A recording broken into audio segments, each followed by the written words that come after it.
Waiting in line, voting by mail, even bringing that mail ballot to a site to make sure it goes in the slot. Voters want assurances their vote will count. The canvassing board is designed to do just that. These are outside folks that are making decisions to make sure votes count. There are various types of issues where the machine may kick a ballot to the side. If they make a mistake in a choice, they'll put white out.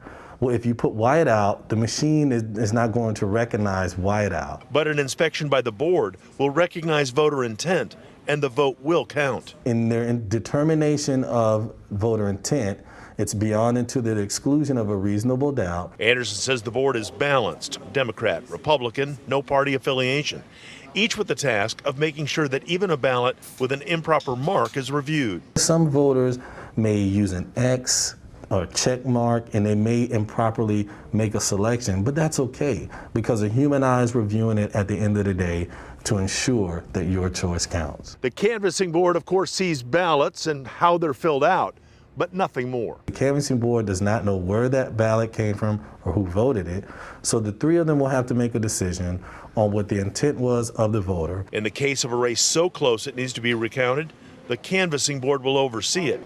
And when it's all done, the canvassing board will certify the election. In Seminole County, Dave McDaniel, WESH 2 News.